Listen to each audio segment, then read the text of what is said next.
प्रगट दिखाणु पादरा पांचे ते जुजवा तत्व। बोलो श्री प्राणनाथ प्यारे की जय। प्रणाम। आप महान बुद्धि के सागर सदगुरु पिया श्री प्राणनाथ जी बड़े मत के धनी वर्णन कर रहे हैं वेदिनी जाली। यह प्रकरण चल रहा है। वेदिनी जाली में वेदों में कैसे आवरण पड़ा है, मीन मीन जालियां हैं। दुनिया कैसे व्याकरण के चक्कर में सत्य को नहीं जान पा रही है और कहीं ना कहीं से माया के झूठ में मोह में लगी हुई है और उस अक्षरातीत धाम दोला को नहीं प्राप्त कर पा रही है। क्यों? क्योंकि यहाँ पर बड़े बड़े मनीषी जन आए, उन्होंने खोज करी और खोज कर करके उन्होंने आइडिया से, अंदाज से क्या कर दिया, बेहद मंडल का वर्णन कर दिया, अक्षरधाम का वर्णन कर दिया और सत्य को वो नहीं कर पाए और शून्य मंडल में ही अटक गए। ये हमने श्रवण किया था पिछले कल के दिन। आज का हमारा प्रसंग उसके आगे जा रहा है। प्रकट दिखाड़ू पादरा पांचित जुजवा तत्व। महामती श्री प्राणनाथ जी कह रहे हैं कि मैं प्रकट माने प्रत्यक्ष, दिखाड़ू पादरा सीधा सीधा मैं आपको दिखाने जा रही हूँ। क्या दिखा रहे हैं महामती प्राणनाथ जी? पांचित जुजवा तत्व। ये जो पृथ्वी जल अग्नि वायु आकाश है ना, पांच तत्व इस मोह तत्व से अलग है। हम सोचे कि मोह तत्व भी पांच तत्व से में लगा हुआ है, तो मोह तत्व की अलग शोभा है, पांच तत्वों की अलग शोभा है। रमे सहु मन मोह माहे, सहु मननी उत्पन्न। रमे सहु मन मोह माहे। अब सारी दुनिया काय में लगी है? मन में और मोह में ही के अंतर्गत लगी हुई है और मन और मोह ये पांच तत्वों में लिप्त है। सहु मन उत्पत्ति, क्योंकि इन सबकी उत्पत्ति कैसे है? मन से है। और मन क्या है हमारा? आप जानते हैं अव्याकृत के मन से आदि नारायण है और आदि नारायण से सृष्टि की रचना हुई है। सकल माहे व्यापक थावर न जंगम। सकल माहे व्यापक, सारी जगह व्यापक है। कहाँ? थावर न जंगम। थावर माने जो स्थिर, जंगम माने चलायमान। कैसे? जो स्थिर हो या जंगम, सभी के अंदर पांच तत्व समाहित हैं, पृथ्वी जल अग्नि वायु और आकाश। सहु थकी असंग अलगो कि एम कहावे अगम। सहु थकी असंग अलगो। सहु थकी माने सबने पहचान करी असंग अलगो कि ये मोह तत्व इनसे अलग है। ये एम कहावे अगम, इसीलिए मोह तत्व को लोगों ने क्या कह दिया? अगम कह दिया। मतलब अगम माने जिसकी, गम माने पहचान, अगम माने जिसकी हम पहचान ना कर पाए। वो मोह तत्व को सबने अगम कह दिया क्योंकि मोह तत्व की शोभा को कोई नहीं जान सका। दसो दिशा भव सागर द्वेत एह सुपन। अभे ब्रह्मंगनाओं ही सुंदर साजी महामती श्री प्राणनाथ जी क्या कह रहे हैं कि दसों दिशा भव सागर। आप दसों दिशाओं में देखें तो घेरा कायगा है? भव सागर का। जो अपन विराट के नक्शे में भी देखते हैं ना, तो जो मोटी लाइन अपन को लास्ट में दिखती है ना, वो भव सागर का फेरा है। जुए ते सुपन। और कैसे आदि नारायण के स्वप्न से सृष्टि चल रही है। आवरण पाखल मोहनो निराकार कहावे सुन। आवरण पाखल मोहनु। अब इस 14 लोक अष्टावरण के अंदर जो आवरण है ना, वो काय का है? मोह का है। निराकार कहावे सुन, जिनको हम निराकार ब्रह्म या शून्य मंडल भी कहते हैं। किसको? मोह तत्व को। ये ब्रह्मांडों कोई कोहड़ो। इस ब्रह्मांड के अंदर कैसे कोहड़ा है? किसी को भी इसकी यथार्थता पता नहीं है। और ये क्या? रामा 14 भवन, ये सारा खेल कोहड़ा काय का चल रहा है? 14 भवन के अंदर, 14 लोक के अंदर चल रहा है। सुर असुर कई अनेक भांति छलवा छल उत्पन्न। और इस 14 लोक के अंदर क्या है? सुर भी है, देवता असुर भी है, राक्षस है, अनेक बातें, अनेक अनेक है। छलवा छल उत्पन्न। कैसे? ये छल के लोग छल से उत्पन्न हुए हैं। वनस्पति पशु पंखी मनक जीव तेजन। अब यहाँ पर 14 लोक के अंतर्गत बता रहे हैं जो वनस्पति है, यहाँ के पशु है, पक्षी है, मनुष्य है, जीव है और जंतु हैं। ये सब 14 लोक के अंतर्गत जो है, जो छल से परिपूर्ण है। मच्छ कच्छ जल सागर साते रज्जु सहु परपंच। तो यहाँ पर मच्छ है, मगरमच्छ, कच्छ माने कछुआ और जल सागर साते, 7 सागर कहे गए।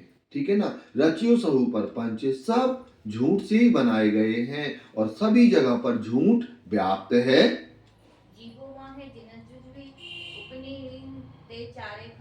जीवे माहे जिनस जुजवी। अब यहाँ पर जीव को 4 प्रकार से उत्पन्न किया गया।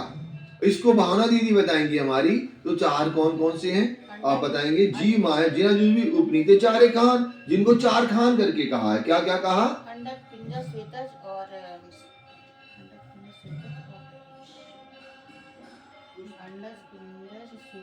उष्मज। उष्मज, बढ़िया।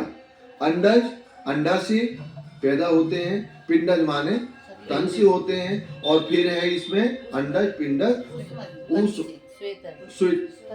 पसीने से और गर्मी से। ऐसे ये 4 प्रकार से दुनिया की में पैदाइश होती है। ठीक है ना। आगे क्या कह रही हैं? थावर जंगम सहुमली लाख 84 निर्माण। थावर जंगम सहुमली, इसमें थावर माने जो स्थिर है वो भी इसी से पैदा हुए। जंगम माने जो चलायमान है। सहुमली सभी इन्हीं 4 के अंतर्गत होते हैं पैदा। लाख 84 निर्माण, ऐसे 84 लाख योनियों का निर्माण होता है इन 4 से। जो 4 खदानें कही गई हैं जो आपने अभी सुनी हुई हैं। अब यहाँ पर कोई बैकुंठ रहता है, कोई यमपुरी में रहता है, कोई स्वर्ग में भी रहता है, कोई पाताल रहता है। रवे पांचे ना माहे पुतला। तो ये सब 5 तत्व के अंतर्गत ही आए खेल में लगे रहते हैं। बीजा सागर आड़ी पाल। और 5 तत्व के ऊपर जो मोह तत्व आया हुआ है ना, तो पाल के रूप में, पाल माने जिसको घेरे हुए चारों तरफ से। तो फिर 5 तत्व के बाद में कैसे मोह तत्व है जो पूरी सृष्टि को घेरे हुए है। अब यहाँ पर ही झूठे ब्रह्मांड में क्या होता है? ये रामत्नो व्यापार करे, धर्म का व्यापार होता है। काय के लिए? मुक्ति पाने के लिए। तो ये रामत्नो व्यापार करे, तहने माथे जमनो दंड। और जो कोई स्वर्ग की कामना करता, कोई कहाँ की करता है? वैकुंठ की करता है। तो कोई कहाँ की करता है? निराकार ब्रह्म की साधना करता है, तपस्या करता है, व्यापार करता है। तहने माथे जमनो दंड। और 13 लोक में यमराज का चक्कर चलता है। तो जो जैसी करनी करता है ना, तो यमराज उसको क्या कहते हैं? वैसा ही दंड देते हैं। इनको क्या कहा गया? यमराज को और भी कहा गया ना, धर्मराज भी कहा जाता है इनको। जो जैसा चलेगा वो सच्चा न्याय करते हैं, तो ये धर्मराज भी कहलाते हैं। तहने माथे जमनो दंड, तो उसको जम के दंड में भोगना पड़ता है। तो जब तक उसके अच्छे कर्म होते हैं ना, तो वो कहाँ रहता है? स्वर्ग के अंदर। और अच्छे कर्म पूरे हुए तो फिर क्या होता है? नरक। और इस झूठी दुनिया में क्या कहते हैं कि भैया अच्छे दिनों के बाद में बुरा दिन ना आए, वो नहीं निकलता। लेकिन ऐसा होता दुनिया में, स्वर्ग में ले जाते। पहले आपने 2 काम भी अच्छे किए ना, तो स्वर्ग में ले जाएंगे। फिर 98 कामों में कहाँ आना पड़ेगा? नरक की कुंडों में आना पड़ेगा। तो बहुत बुरा हाल होता है। और यमराज के द्वारा ये सब कार्य हमें करने पड़ते हैं। तेरे लोग आण भरे। आण माने यमराज। कितने 13 लोकों में इसकी सत्ता चलती है। 13 लोक में इससे बड़ा कोई नहीं है। संजमपुरी सिरदार। कैसे? संजमपुरी का सिरदार है कौन? आगे। और जिसने विष्णु की भक्ति नहीं की ना, ते खाए मोहकम मार। तो वो कैसे? यमराज की डंडे उसको खाने पड़ते हैं। जो विष्णु की भक्ति करता है वही यमराज के चक्र से बच पाता है। ये रामदनी लेव देव मेरी करे वैकुंठ में व्यापार। ये जो खेल चल रहा है, ये मोह जल का सागर जो आप देख रहे हैं, तो इसमें रामद माने खेल। लेव, लेव मतलब क्या? लेना देना। देव माने क्या है? देना। लेव माने लेना, देव माने देना। मेली करे वैकुंठ व्यापार। और जो वैकुंठ की भक्ति करता है तो उसको क्या मिलता है? वैकुंठ मिलता है। विष्णु की भक्ति कहाँ जाती है? हमें वैकुंठ ले जाती है। ये जीवों मोक्ष सतलोक। जिन्होंने विष्णु की भक्ति की ना, तो उनका मोक्ष का द्वार क्या है? सतलोक भी कहते हैं वैकुंठ को। कोई पार निराकार और कोई बिरला होता है कि वैकुंठ को पार करके कहाँ पहुंचता है? निराकार ब्रह्म में पहुंचता है, जिसको शून्य मंडल भी कह सकते हैं या निराकार ब्रह्म भी कहते हैं। अब महामती श्री प्राणनाथ जी कह रहे हैं कि भागवत में लिखा हुआ है, क्या लिखा हुआ है? 14 लोक इंडा मध्य। ये 14 लोक कितना लंबा चौड़ा है? 50 करोड़ योजन का लंबा चौड़ा इस 14 लोक को बताया गया। अष्टकुली पर्वत योजन, यहाँ पर क्या है? यहाँ पर 8 लाख कोस में क्या है? पर्वत है। और 64 लाख कोस में क्या बना है? जहाँ पर मनुष्य रहते हैं, लोगों का वास है, निवास स्थान है। अब यहाँ पर एक प्रश्न आता है सबके दिल में कि 50 करोड़ तो हुए नहीं, तो ये भागवत में लिखा हुआ है 64 लाख में क्या है? लोगों का जहाँ निवास स्थान है। और 8 लाख कोस में क्या है? पर्वत है। बाकी जगह क्या है? शून्य पानी है। ठीक है ना? अब आगे महामती जी कहती है 5 तत्व छठी आत्मा। यहाँ की धारणा क्या है? यहाँ के ज्ञान की सोच क्या है? 5 तत्व कहा गया, छठवां किसको कहा गया? आत्मा को कहा गया है। शास्त्र सम्मा ए मत, सारे शास्त्रों की ये मत है, बड़े बड़े मनीषियों की यही मत है कि ये 6 तत्व हो गए। क्या? 5 तत्व हो गए, पृथ्वी जल अग्नि वायु आकाश, और छठवां क्या हो गई? आत्मा हो गई।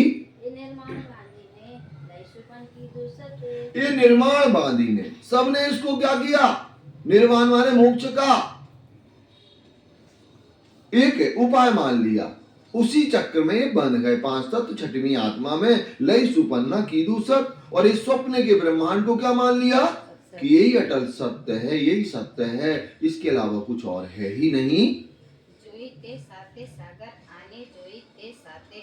महामती श्री प्राणनाथ जी कह रहे हैं हमने 7 सागर भी देखे, 14 लोक के अंदर 7 लोक भी देख लिए।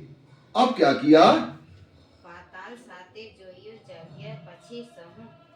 और फिर पृथ्वी लोक के नीचे जहां हम यहाँ पर हैं, इसके नीचे अतल वितल सुतल तलातल रसातल महातल और पाताल आया हुआ है। तो ऐसे 7 लोक हमने ये देखे, इसके ऊपर 7 लोक जाग्या पक्षी सहुफोक, हमने सब जगह देखा शास्त्रों के द्वारा, लेकिन सब फोक, सब जगह क्या है? झूठी झूठ है, मिटने वाला है, कहीं पर भी सत्य है ही नहीं। ऐसे महामती श्री प्राणनाथ जी ने वर्णन किया। और जो चौपाई यहाँ क्लियर ना हो तो अभी कर लें, इधर चौपाई को दोहरा लेंगे। दोहराएं चौपाई।